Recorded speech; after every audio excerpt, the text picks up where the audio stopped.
Hello, everyone, and welcome to Slash Film Daily. Today is Wednesday, October 2nd, 2024. On today's episode of the show, we're going to be talking about the best, worst, weirdest, and wildest movies of Fantastic Fest 2024. My name is Ben Pearson. I am an editor at slashfilm.com, and I'm joined on today's episode by Slash Film editor Jacob Hall Hello, hello. and staff writer and box office expert Ryan Scott. Hey, everyone. How's it going?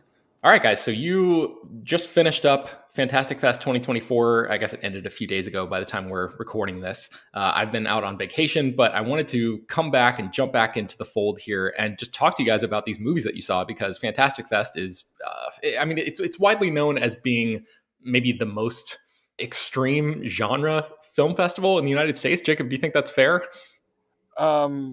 I think it would have been fair a few years ago. I think Beyond Fest is giving it a run for its money now, to be honest, in terms of its programming. But it's still a really good festival for finding, unique and interesting, and oftentimes surprising genre films. Excellent. Okay, so why don't you guys just set the table for me here? We're going to categorize these movies in terms of best, worst, weirdest, and wildest in a second, but just broad scope, sort of a 30,000 foot view. What was the festival like for each of you this year, just in a few sentences? Ryan, let's start with you. I should mention, Fantastic Fest is the festival that I go out of my way to try to make sure I can do every year. I had to miss it last year, but it, unlike, South by Southwest out here, which is where it's all over the city, it's sprawling, it's hard to get places. Like, Fantastic Fest all takes place at the South Lamar Alamo Draft House, so everyone's there, like filmmakers, everybody just hanging out kind of all at one place. And yeah, like the programming stuff has changed a little bit in recent years, but it is still a pretty impressive collection of stuff every year. And it's you can see so many movies and just hang out, and it's the vibe is unmatched. So that's great. And so it was nice to return, but yeah, it was a weird year as far as like the overall amount of programming and sort of like the non-genre stuff that slipped in. And but overall, like almost everything I saw was at least good, if not interesting, with a couple of exceptions. So the hit ratio at Fantastic Fest, I always find to be fantastic. To whatever, the aptly named festival, I should say. All right, Jacob, what about you? I have mixed feelings on this year. My favorite Fantastic Fest years are the years where I have a bunch of discoveries. Like, I'll see this small film from Indonesia and go, "Oh wow, where'd this come from?" Or like, a horror film from Germany that nobody's heard about yet. I'm like, wow, that's amazing. Like, when is going to see the next film from these guys? And I last year, for example, I saw a film called UFO Sweden that I still think about. I'm so begging for it to get an American release date at some point. I didn't really have a big discovery this year. Everything I liked was the stuff that had already played other film festivals, largely, and stuff that had already had some degree of acclaim that people are already talking about. So I'm gonna feel a little bad as I run through here, because the stuff that I thought was really exceptional is the stuff that's all either like a mainstream release that they played, or like a premiere of some kind, or a movie that's already had like a successful festival run elsewhere. So still a festival I enjoy, still recommend it, but there's nothing on my list where like I felt like I was bowled over by something completely small and out of the blue. So I don't know. So if my list of best stuff feels very, very generic, that's why. Okay. All right. Well, yeah, let's actually get into that first. Let's talk about some of the best movies that you guys saw there.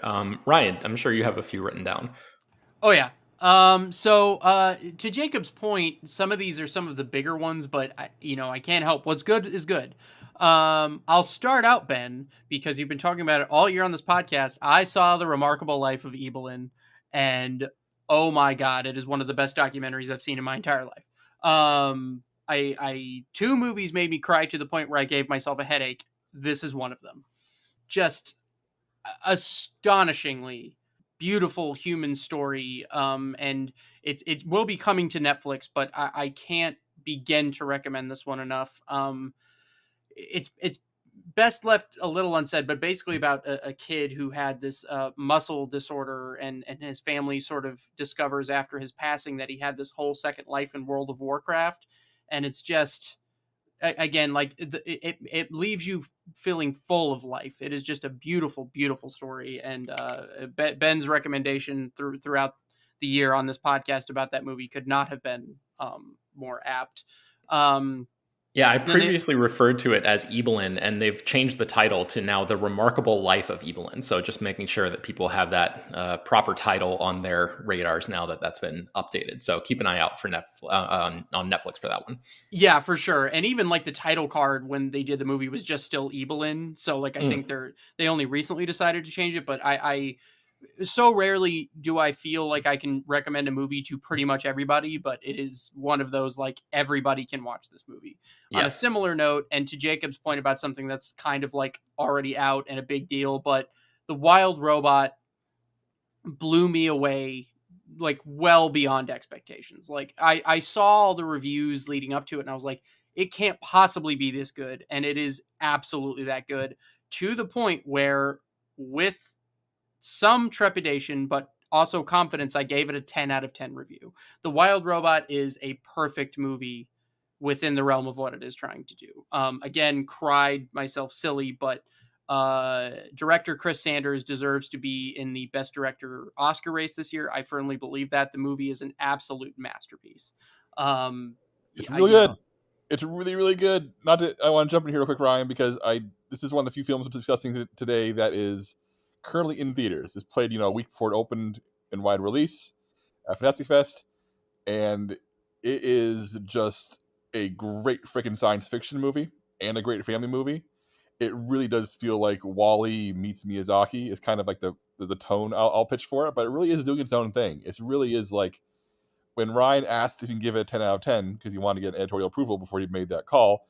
Even though I'm picky, but I'm very picky. I've only given one 10 out of 10 in my entire time in slash film. I couldn't argue with it. Like there was no way I could stand up there and say, yeah, this movie does not deserve that kind of praise. The Wild Robot is the best animated film of the year. Well, that was my thing too. And I try to look at these things relative to what they are. A 10 out of 10 to me does not mean like it's one of the best movies ever made, but it does mean that like looking at this thing for what it's trying to do, is there anything that I could pick apart with it? And really, really, really trying to focus on that, I just couldn't. So, whatever buzz you've heard, whatever, it is that good. And I am confident in saying that. And so it's in theaters now. Please, God, go see it. And then the other two that I'll drone on less about, but VHS Beyond, another one that I reviewed for us. Longtime fan of the VHS franchise. And the longer I've thought about it, the more I believe this is the best of the bunch. I was kind of weighing this out in VHS 2, but VHS Beyond is truly the goods. There is not a bad segment in the bunch. It opens super strong. It's all sci-fi stuff this time, which is absolutely awesome. And so, yeah, just if you like the VHS stuff, that comes to Shudder, I believe, this week. And and then the other one, which I believe I might tee Jacob up to talk about some of his stuff, is A Different Man, which is in select theaters now, but that is the Sebastian Stan sort of body horror transformation, what I will say is a pitch black comedy of sorts at times. That was one that I had really no idea what I was getting into and kind of floored me. It's kind of hard to talk about it without having, without like an audience of people that have seen it, but it is a truly like puts Sebastian Stan firmly in the Oscar race type of movie. It's very, very, very compelling. I'll chime A Different Man here because, this was, I had declared another film on the festival my favorite movie of the year. I wrote my review, even in the headline said it's my favorite film of the year. And the next day I saw A Different Man and said, well, crap. Maybe it's A Different Man. But no, I think I still stand by my original call. But my review of this is the worst review I've ever written because I was so desperately trying to avoid ruining this movie for people. Because I was so surprised by what it was and so surprised by its tone and so surprised by where it went. It's so funny and so dark. And Ryan astutely calls it a body horror movie, even though it's in many ways it's an anti-body horror movie. It's about internal transformation versus external transformation. I guess without spoiling things, Sebastian Stan plays a man with facial differences who undergoes a super sci-fi procedure to gain a quote-unquote normal face, and what happens next ruins his life. And it's really funny. It is so staggeringly dark, and the way it approaches the idea of how cinema has treated people with different faces, and how the movie uses the language of horror films to sort of make us question how we've allowed ourselves to be okay with how cinema treats people with facial differences is really, really like smart, and this left me pretty staggered. Like I said, this movie is, at the end of the day, it's just so funny. It's dark stuff. It's really, but if you are prepared to have a movie that, Ryan, would you agree with me if I say this feels like it's as if the tone is like a 70s paranoia thriller, even though it's actually a dark comedy. It's such an unusual thing. It is. That's why it's tone. And sorry, when we say funny, like you're laughing at like the darkest things. Like it is pitch black, but like, yeah. Sorry, I said body horror to sort of give people, but you're right. It is. I think that the big thing with this movie, to your point, it is a huge subversion of expectations, and there is a flip in this movie that is not worth describing, but when you start to realize what this movie is doing, it's just like one of the biggest oh shit moments of the year, and it really delivers. And yeah, it's just, I would agree with you that it does have that like sort of, don't look now kind of like feel to it with like just pitch black horror comedy, and it's just it really is a unique blend with stellar performances top to bottom. Yeah, we should mention Adam Pearson, who is the man who plays sort of the opposite side of the coin to Sebastian Stan, and I really didn't know what to expect, but like a true revelation for me as an actor in the movie. And yeah, People probably seen him I think our readership, our listenership / readership probably know him best from his small but really pivotal role in Under the Skin, the Scarlett Johansson sci-fi horror film from 10 years ago. He's a guy, I can't remember the name of the disorder, but he has a disorder where I apologize if I'm simplifying what this does, but it causes him to have tumors on his face, and he's been an anti-bullying activist out there in the real world in addition to his acting duties. But this is definitely the performance of his where he's asked to do the most, and goodness gracious, is he so good in this movie? Like a real, I don't like being the Oscar guy, but it very much is this is the kind of performance where like I would love to see him get some kind of awards recognition, just because I would love to see I want to see the press tour. I want to see Adam Pearson out there on the Oscars press tour, because I think it would be a delight. I'll leave it at that. Awesome. So the movie is called A Different Man, and stay tuned for where it's playing in theaters. I think you guys said it's in limited release right now, so hopefully it'll be rolling out wider pretty soon. So, all right. Any other movies that you wanted to talk about in the best category before we move on? Yes, the best film I've seen in 2024 is Anora, the new film from Sean Baker, who did The Florida Project and Tangerine and Red Rocket. This is the most fun and moving movie I've seen this year simultaneously. Ben, I know you're an old school like Howard Hawks screwball comedy fan, right? Mm-hmm. Yep. What if somebody took the basic like escalating setup of screwball comedy, in this case a young sex worker marries a billionaire heir to a Russian fortune, and his family doesn't like it, and takes this very like almost classical Hollywood approach of will these crazy kids figure it out what happens next, but adds a level of tension and terror equivalent to Uncut Gems. Whoa. And it somehow like maintains it over like 2.5 hours, where it just flies by. Anora is such a gem. I had such a good time with this movie. It is the first half hour is a sort of blissful romance, and then it takes a hard turn into high stress comedy. Like if I could meet Sean Baker and ask him one question, it would be, did you watch like Bringing Up Baby, and instead of laugh, think about how stressful it is for these characters? Was that your inspiration for Anora? Because that is what I took away from it. It is, you can read my review on Slashfilm. I don't need to go too much deeper into it. It'll be in wide-ish release later this month. But yeah, this is my favorite film of 2024. If anything tops it, then holy crap, we're in for a good year, because this is just chef's kiss. I had a blast with this movie.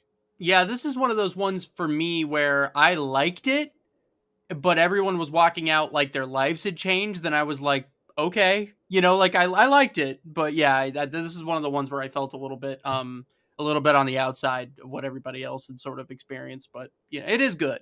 But yeah. The unusual thing about this is Anora right now, I believe, is the front runner for Best Picture. And I don't necessarily think about Fantastic Fest as being a festival where a Best Picture contender is playing there. I mean, of course, you've had maybe things like Parasite, which seems a little bit more Fantastic Festy to me, but that's like an unusual kind of outlier in the Best Picture, in the history of Best Picture. So anyway, just a weird thing to note there, I guess.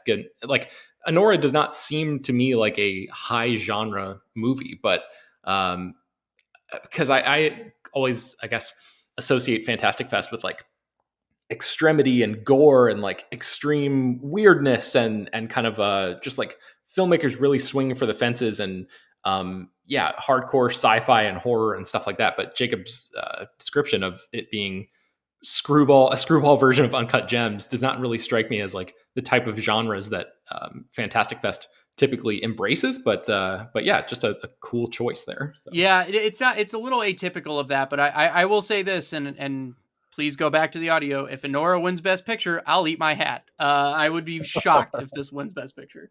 All right. This is the case where I'd say it's too good to win Best Picture, but I don't know, Everything Everywhere All at Once and Parasite and other recent, and Oppenheimer, they've been on a run of the actual best movies of the year, winning Best Picture for a few years now. So, fingers crossed. All I know is that, I think Anora playing Fantastic Fest is unusual, and that's kind of that's the conversation I've heard on the ground a lot from longtime fest goers. Is this movie's great, but does it belong in Fantastic Fest? What's the fest mean anymore? What's the identity, etc.? So Ben, you've tapped into a real big question that people actually are talking about. Well, because there were movies we won't talk about a lot that played this year that, again, to me just felt like a huge stretch for the theme. Like Saturday Night played, which I liked, but it just didn't feel like I still struggled to understand how that fit the mold. And there was one which I think we'll probably talk about here shortly, which I don't want to spoil yet. Really seemed to not fit the theme of the fest and left me almost leaving the theater, but whatever. So I don't know. It was a bit of an odd year in that way, but. Okay, well, let's get into the worst movies that you guys saw, which I don't think is going to be nearly as long as the best movies. So I guess, Ryan, maybe that's a good transition point if you want to just roll right into the one that you're referring to there. Yeah, well, let me go over. So let me say real quick before the hit ratio at Fantastic Fest is incredible. So I really don't have a lot to say worst of. So the one that I will say is they opened with Never Let Go, which was the new Halle Berry movie. It was the night that it opened, and I was kind of whatever on it when I walked out, but the more I thought about it, the more I got like actively mad about it. It's a cowardly movie. I don't know if anyone else has seen it, but to me, they chicken out so bad.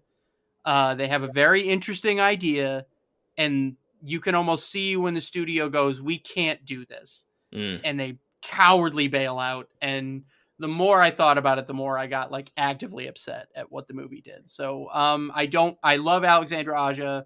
I love Halle Berry. The movie has good performances in it. It is well directed, but the sheer choice that was made to sort of bail out of the interesting thing they were doing just really ate me up. And then the one I think we're going to talk about some weird movies here in a bit, and I kind of separated my weird movies into good, bad, and weird, bad.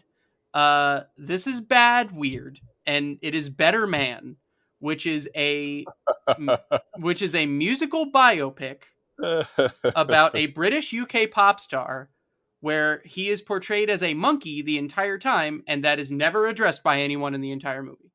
It just is a thing. And it is a movie. I told Jacob as we were walking out of the screening, I said, how is it that you and I both work for a major publication that deals about movies and we hadn't even really heard about this, and that it is filmed and done with massively expensive CGI from the guy who made The Greatest Showman. Jacob and I, this was one of the secret screenings. We didn't know who was going to review it going into it, and we were both very confused even once the lights went down. And I remember about 20 minutes into it, I thought, are they going to stop this and show us what the real movie is? Because it felt like a joke. I don't like musicals, which we've talked about on this podcast several times. So there was that. I think the craziest thing about it is that it is such a boring paint by numbers musical with like, extravagant numbers or whatever, but it is very, very paint by numbers, except for the monkey thing, which is so utterly insane. I can't. And what was funny is we had a conversation on Slack last week while you were gone, and I said that like I was trying to explain what it was, and then it just kept making people more interested in it. And the way that I sort of explained is Jacob became the mayor in Jaws, where he was like, "It's safe to go swimming, everybody," and I was like Hooper telling everybody not to go near the water, but I lost out on that one. So, yeah, I will say this. I will just say two things to finish up my thoughts. I actively hate this movie, but I also respect the big weird swing that it takes, and it is hard not to respect how really, really weird that it is. But I really hate this movie, so I will leave it at that. I'm sure Jacob has stuff to say about it. Yeah, I had a review on the site for Better Man. I was not so sure what I thought about it post screening. After sleeping on it, I'm pretty sure I kind of love Better Man. This is the anti Ryan Scott movie. It's everything he dislikes about in one package. So I'm not saying he's wrong. I'm not saying anybody has a right to not like this movie, but it is by far the most deranged swing I've ever seen. As Ryan, this is a biopic of Robbie Williams, a pop star who means nothing to Americans. He had one like minor hit here, 20 years ago. But every time I mention him to any colleagues or friends who are from UK or Europe, it's a huge deal. Like, oh my God, Robbie Williams? Is a Robbie Williams biopic? What? Like, so I bet there's people listening to this right now who are like going, what? Americans don't know who Robbie Williams is? Because he's a huge deal in the UK. And this movie was made using Australian money, I learned. So which is why it exists. It's not a movie gets made with American money because Americans don't know who Robbie Williams is. They straight up don't.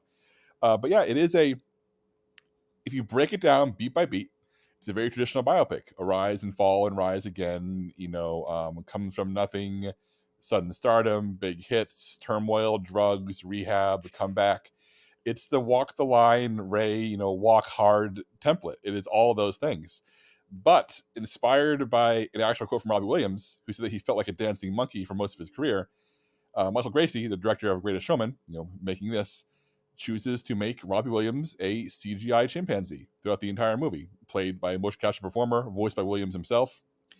And it is never once mentioned. There are no ape jokes. There are no references to him being an ape. He is just this, Planet of the Apes Caesar-looking ape who does human things, like drives cars and wears clothes and eats meals and has big dramatic scenes, which lends every single moment this really surreal air. And every 20 minutes or so, you've gotten so used to it. Like you get so used to the fact that the main character in this movie is a CGI ape in an otherwise realistic looking world that, like, I say every 20, 30 minutes, I go like, wait, whoa, the main character's still an ape. You kind of forget about it, which is kind of and nobody ever talks about it. Which is why it's great. It's so weird. It's so unusual, but I would also argue that the ape ends up being the least unusual thing about it, because it'll take like a moment that is a traditional biopic beat, like the montage of excess, of like falling into like drugs and pills and rock and roll as the life falls apart, and instead of just doing that as a usual thing, it transforms to a musical number, like a Greatest Showman-esque high bombast musical number. Like there's a whole set piece here where the character's high on cocaine, and it's a musical number choreographed to him driving through traffic. Like it's what if cocaine fueled anger driving was a musical number? The fantasy sequences here get really deranged. Like every single scene takes on this air of fantasy. Every musical number is bombastic and gigantic. Entire swaths of very traditional boilerplate biopic stuff is done through really high octane visual effects fueled, fantasy tinged, sometimes horror tinged musical sequences. So there comes a point where I'm watching this going, yes, it is unusual the main character here is a CGI motion capture ape, but it's even more unusual that they're depicting this scene in this way. So Ryan, I truly do not blame you for disliking this movie. It is a lot, but I was really on board with Better Man, and I don't know. I feel like I'm dancing around some of the more deranged elements. I don't want to spoil them for people. To Jacob's point, some real wild stuff happened in this movie. Yeah, to Jacob's point, I was just the wrong audience for this up and down. And because I didn't know if I was going to have to review it, I kind of stuck around. I almost left 3 times. I kid you not. Like, I got so close to getting up. I was just rubbing my face. Like, what am I doing here? And, you know, because it was late in the festival, I'm tired. I'm like, I could be home. But I will say it is destined for cult status. Like, full stop. It might not be for me, but the more I've thought about it, the more I'm like, yeah, it's super weird. And I don't know, man. Like, the longer we go with like boring franchise stuff, boring this, boring that, it is a little hard not to respect. Like, all right, take some Hollywood money and do something really, really weird with it. But the one thing I will say because we're droning on a lot about this movie, is that I heard someone in the stairwell when I was walking to my car say like something to the effect of, it felt like watching that Elton John biopic Rocket Man, but if you had no idea who Elton John was and they're making this person you've never heard of feel incredibly important. And like, that's what it was. Because I was like, I don't know. And music was my first love. I had only vaguely heard of this guy. And so it was exceptionally strange. And I just, yeah, what a weird movie. And I am very interested when more people get a chance to see this, just to see the sheer Twitter discourse around this one is going to be fun to follow, I guess. Yeah, the trailer is going to break film Twitter. And everybody pretty. I also want to mention, this is not like Cats, where it's a bad visual effect. That CGI ape is actually a really, really good CGI ape. That's the weirdest thing about it. It's full stop, like Planet of the Apes level, almost. Like there is one scene. I can't. I don't want to. There is a scene in this movie that is so. Oh man. I know the one. Anyway. When we do our top 50 moments of the year list at the end of this year, we'll be discussing that big concert sequence, Ryan. And there's no question, as much as I hate this movie, I'll vote for it to get on the list. Like, I get it. Like, I fully get it. Anyway, we should totally move on, because we can talk. Yes. All right. So that movie is called Better Man. Any other worst movies that you guys wanted to mention real quick? I don't want to. I feel bad saying worst, but I feel like this is the best place to talk about it. Whatever Happened to Dorothy Bell. It's a low budget found footage horror movie, 80 minutes long. For its first hour, it's very scary, very tense, and it builds upon a really intriguing mystery before it so profoundly craps a bed in the last 20. It is a third act problem movie. And I want to bring it up here because I have another category for it. Because I do think if you're a found footage horror fan, Whatever Happened to Dorothy Bell is probably worth seeing. And there is some real talent going on here, and there's some good scares. But man, I was prepared for this to be like my discovery of the fest until the last 20 minutes. Completely let the air out of the tires. What a disappointment. What a huge disappointment. Yeah, I heard several people say that, for what it's worth, that it starts out really strong and then just kind of just falls. Because I was very close to watching this one, and then I kind of got talked out of it. But, you know, it happens, I guess. Yeah, and similarly, in the same way that Better Man was on Ryan's worst list, but on my weirdest, I have one that's going to be on Ryan's weirdest as on my worst. Okay, well, let's take a break, and then we'll get back here and talk about the weirdest movies that you guys saw at Fantastic Fest 2024. All right, so let's talk about some of those weirdest movies. Jacob, you want to finish that thought?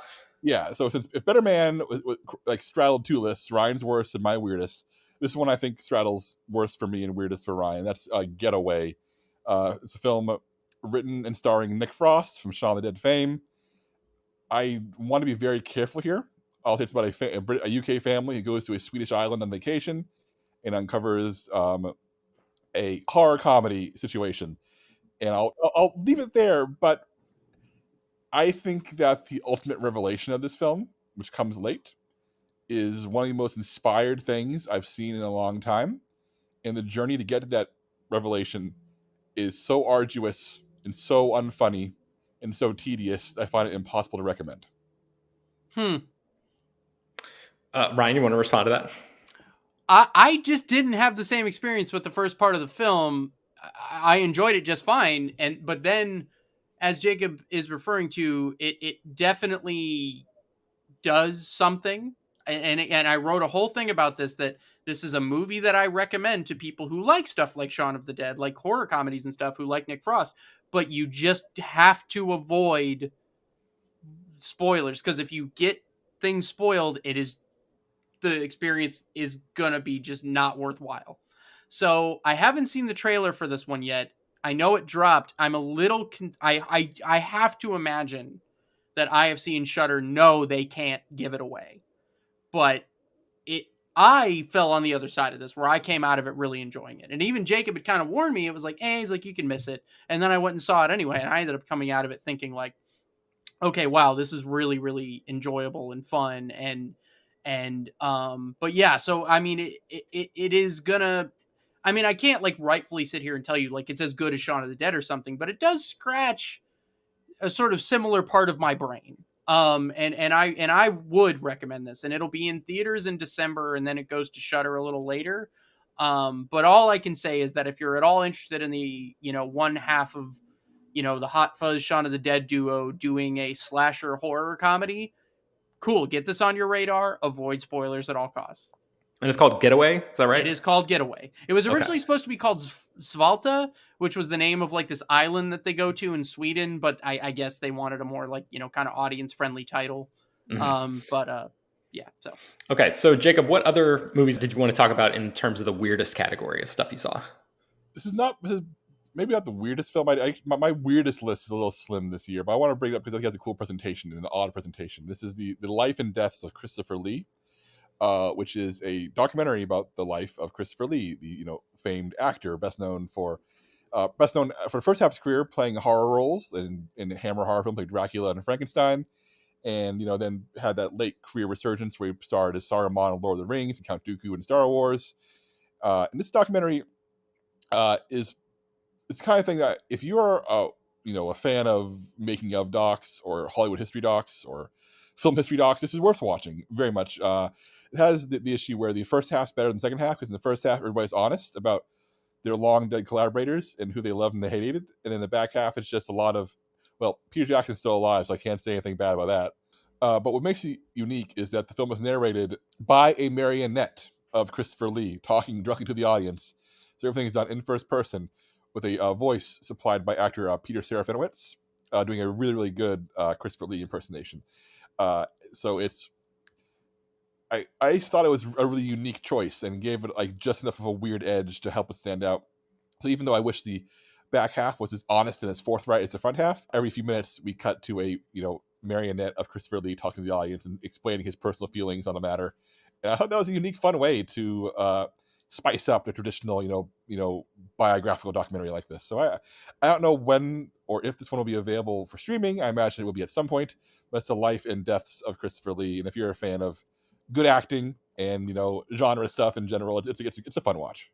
Sweet. Okay, that sounds really interesting. All right, Ryan, which ones did you want to talk about in your weirdest category here? Okay, so I'm going to mention a couple real quick, and these are kind of the good weird. I will say the Creep Tapes was another thing that I reviewed for us, which is the first 3 episodes of the latest installment in the Creep franchise, the Mark Duplass fronted found footage slasher franchise, which Creep and Creep 2 came out some time ago. So they made a show, and it's going to Shudder. And as listeners of the podcast will know, I am almost anti-TV in that I just don't watch it very often. Even that said, I can honestly say this is better than Creep 3, which people had been waiting on for a long time, because they make use of the episodic format, and they didn't just carve up a movie into like 6 parts arbitrarily. It is very much. That's always nice. It is, but and so it allows them to sort of tell. I don't know for sure, but I get the idea that they had a bunch of ideas for what Creep 3 could have been, and they said, "Screw it, why don't we just make a bunch of these and sort of do it for the same price?" And I don't know but the thing I will say, it goes places, and it is exceptionally weird. Like some of the stuff, I don't want to spoil it. The 3rd episode is bananas. But like in a good way, like it's super, super, super weird. And even people that love Creep walked out of there being like, that's not what I expected, but I liked it. And so, November, I believe it drops on Shudder. I really recommend it for people. And I think what's nice is that even if you haven't seen the movies, you could totally jump into it and just, it would work. But then the other one I will say for people that have seen Psycho Goreman, there's a new movie called Frankie Frico. It actually comes out in theaters this weekend. It is like a 80s, early 90s puppet horror comedy thing. It's like a throwback to something you would find at like Blockbuster with like killer box art, but like the movie inside is very low rent and strange, sort of Ghoulies-esque. but it's like someone's favorite movie from their childhood. It's done like with a knowing wink and a nod, but also with a lot of sincerity for what it's trying to do. It is so bizarre. Like, even acknowledging that the guy that made Psycho Goreman made this, like, I'd say it's much weirder than Psycho Goreman, but so fun, very funny for like people that liked that sort of thing. Like, it's truly worth putting on your radar. Good, great puppets, super funny. Like, it's like takes place in the 80s, and it's so like hyper 80s, like that it's almost a parody of the 80s, but it also feels accurate to the time. It's very weird and fun, and it's like a tight 88 minutes or whatever, so it just, it gets in, gets out. Yeah, super fun. So that's in theaters soon if you want to check that out. Okay, so that's called Frankie Frico. Frankie Frico. Any other ones you wanted to mention, Ryan? Not for weird. Those were, I think, it. All right, well, let's go to Wildest then, right? Yeah. Sure. Jacob, you want to start there? Yeah, I want to start with a film that... did you catch up with Heretic, Ryan?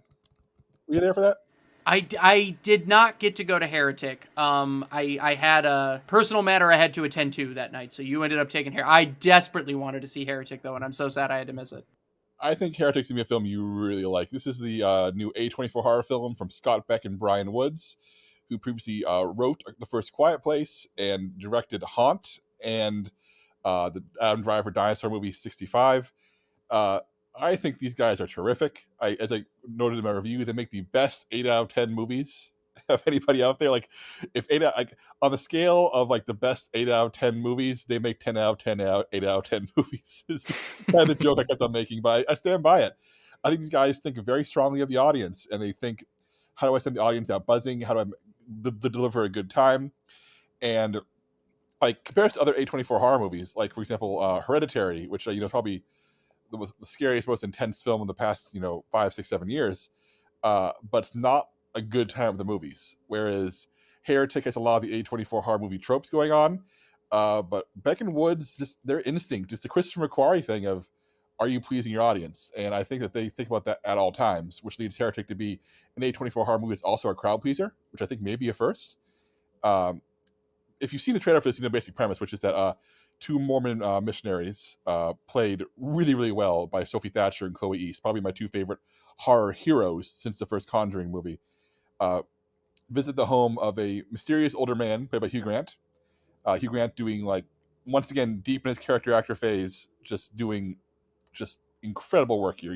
He starts off being this kind of goofy old man who's like just seems genuinely interested in what they have to say about this being a horror film. He is hiding something. And the first half of Heretic is the best horror film of 2024. The first hour of it is entirely dialogue driven. It's 3 characters in rooms having increasingly intense conversations about religion, and realizing that, and the 2 women realizing they cannot leave this house for reasons that I'll leave there. I do think it goes into more traditional territory in its back half. It starts delivering more conventional thrills, more conventional reveals. And it's still a really good time of the movies. But that first half, where it's just the amount of terror and paranoia being mined from these 3 characters talking, is its own kind of wild, because I was just so terrified about what was going to happen from these conversations. It is, like I said, I don't want to say the back half's bad, because it's not. It's just the front half is so incredibly good, and it's absolutely worth your time. If you're even remotely a horror fan, Heretic is a blast. It is, it's a religious horror film. It's actually interested in religion. I mean, so often a religious horror film is, I'm going to hold this cross up to the demon and say, like, by the power of God I dispel you, or whatever, and just kind of treats the idea of faith as an abstract. Whereas Heretic is a religious horror film in that it wants to interrogate why people believe and how fragile belief can be. And it does it through just these incredible conversations where the Hugh Grant mask keeps on slipping. Like, we know Hugh Grant, the charming goofball. We know Hugh Grant, the pompous jerk. And we know, but then there's other Hugh Grants that we may or may not have seen before, who start to appear as this guy's masks keep on slipping. It's such an incredible performance that relies initially on our preconceived notions of a Hugh Grant performance before it starts just taking him into completely uncharted Hugh Grant territory. It's truly a wild performance in a movie that I wish the whole thing was as good as the first half, but we can't win everything. So Heretic, one of the best 8 out of 10 movie of the year. Awesome. So yeah, that one actually comes out in theaters a little bit over a month from now. So that's in theaters on November 8th. So stay tuned for more on Heretic. I'm sure we'll be talking about that one a little bit deeper on the podcast as we get closer to that. All right. Anything else in the wildest category? Yeah, also, I apologize as I start talking here. Some construction has started outside my window, so I hope that doesn't bleed through. But aside from that, there's a Tubi original coming out that I'd like to highlight here. It's called Don't Mess with Grandma. This was originally going under the title of Sunset Superman. It is a Michael Jai White movie, which is sort of like, I think it was kind of meant to be some sort of spiritual successor to, the Black Dynamite era of their filmmaking. And it is the way I described it is that it's like in the heyday of like made for TV, like sci-fi original horror and like thriller stuff, you would watch these things and they would just be terrible. And then every once in a while, for whatever reason, you start watching one and you're like, oh, hey, look at that. That was pretty good. And that's Don't Mess with Grandma. It is very short of it is that Michael Jai White plays this guy who he has to keep taking care of his grandma. And then one night, a bunch of people start breaking into her home. And he basically doesn't want to stress her out. So he just quietly tries to contend with these people breaking into his house. And Billy Zane plays the leader of like these rednecks breaking into the house. On the Fantastic Fest website, they had like little descriptors for the movie. And one of the descriptors for this was unrecognizable Billy Zane. And yeah, I mean, that alone. And Michael Jai White is so charming. Like, again, it's a cheap made for TV type movie, but it kind of leans into that. And so it's a little corny, but it also is like just so fun. And it's going to be free on Tubi. There's no like investment here. Like you can just watch it. And yeah, it's just so wild. Like the way in which they choose to sort of contend with this central plot and the silliness that unfolds around it. It really does feel like something from a different era and this weird sort of gem in and amongst a lot of garbage. Like it just sort of has that vibe to it. And I just something about it really charmed me to death. And so I just kind of want to take this excuse to highlight it. But okay, that's called Don't Mess with Grandma. Stay tuned for that to pop up on Tubi at some point. I'm not sure what the release date is, but yeah, okay. So I'm so curious to hear one of you talk about Terrifier 3 because these movies are not my bag at all, and even the trailer for Terrifier 3 kind of made me sick to my stomach. So I know that these movies, this is just an area that I am not going to wade into. But Jacob, I know you in particular have definitely waded into these waters before. So either one of you, if you want to tell me about Terrifier 3, because this is like a big anticipated title of the year, I think. Yeah, I don't think Ryan saw it, so this falls into me. I wrote the review, a positive review. I do not like Terrifier 1. It's a tech demo. But Terrifier 2 is, as I discussed in this podcast before, a really interesting movie. And Terrifier 3 is also a really interesting movie. Damien Leone, who writes and directs these things, clearly is a passionate guy who has a very, very distinctive vision for extremely disturbing, upsetting, hardcore horror, and he leans right into it. This is a direct sequel to the second one. Surviving characters are back. It has this weird tone like the second one where it almost feels like if Neverending Story was also the most horrifying slasher you've ever seen. Is kind of the tone of these films. I keep on trying to, when people ask me to describe them, that's what I say. I actually spoke to Damien Leone and asked him if 80s fantasy was also an inspiration. He said that yes, Neverending Story and Labyrinth and that whole subgenre of specific 80s fantasy informs these films as much as other slashers do. But Terrifier 3 is somehow more violent and more brutal than Terrifier 2 was. I think I prefer Terrifier 2 because Terrifier 2 I think has a bit more of the fantasy elements, has a bit more of mythology built into it, and seems to have a bit more of an adventure vibe, whereas this one is more straight up Art the Clown, the main slasher character, just destroying people's bodies for over 2 hours because these movies are long. It's really hard to recommend, but the craft in these movies, the craft that goes into the entirely practical kill sequences is kind of undeniable. And I either you're intrigued by just the sheer amount of practical violence, or it's going to be a turnoff. And I can't recommend this, but if my warnings sound like a recommendation, then you're the target audience here. It's kind of the best way to put it. I will say that as these movies get bigger, because Terrifier 2 was a $250,000 movie that made $13 million at the box office, and I think that's what this one's poised to do similar numbers. I'm very curious to see if, as more and more kids and younger people discover these movies, because they are, the amount of pearl clutching that may happen around the release of this one is going to be a lot, because this movie makes it very clear in its opening 10 minutes that it's taking no prisoners. It's the kind of movie, I guess, spoilers for the first 5 minutes of Terrifier 3, where you think when the slasher killer invades the home, you think the kids are safe. In Terrifier 3, the kids aren't safe. And that's the kind of movie it is. And either you cover your mouth and like gasp and then laugh, because that's kind of tones being asked you to accept, or you say, nope, not for me, and you tap out instantly. I think those are the two audiences for Terrifier 3. And I hate to admit it, but I'm definitely in the former there. Okay.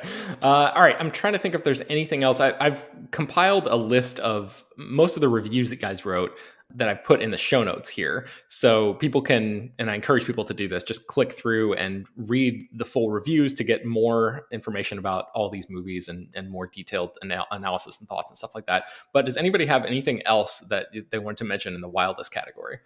Not in the wildest, but just before we conclude, I'm not going to drone on about this, but they debuted a 4K restoration of The Guest. The Guest still rules. It has never looked better. Please seek out The Guest, whether or not it is that 4K restoration or not. The movie whips ass. Yeah, that's the who is it? Adam Wingard and Simon Barrett wrote that, and Dan Stevens stars. It's, really, really good stuff there. Yeah, and also I saw the 4K Guest restoration. Yes, the movie is fantastic. And also, Ryan mentioned it in best. I want to toss in the wildest. VHS Beyond is the 7th VHS movie and somehow one of the absolute best. No duds in the bunch. We'll do a full ranking of VHS films in the near future, because we'll be writing that up for the site, and I would love to do a podcast episode about it. But yeah, somehow VHS 7 is, if not the best in the series, at least in the top 2 or 3. So if you're a fan of that series at all, VHS Beyond is shockingly great. Amazing. All right. Well, I think that's going to do it for today's episode of the show. And again, I encourage people to check out the show notes, because we have a ton of reviews listed here. And as always, just check out all the stuff we got cooking over at slashfilm.com. Slash Film Daily is published every weekday, bringing you the most exciting news from the world of movies and TV, as well as deeper dives into the great features you can find on the site. You can subscribe to the show on Apple, Overcast, Spotify, wherever you get your podcasts. Send your feedback, questions, comments, concerns, and mailbag topics to us at bpearson@slashfilm.com. Make sure to leave your name and general geographic location in case we mention your email on the air. Don't forget to take a minute to rate and review the show on Apple Podcasts or Spotify. That really helps us out a lot. Tell your friends about the show any way you can. Thank you so much for listening, and we'll talk to you all tomorrow.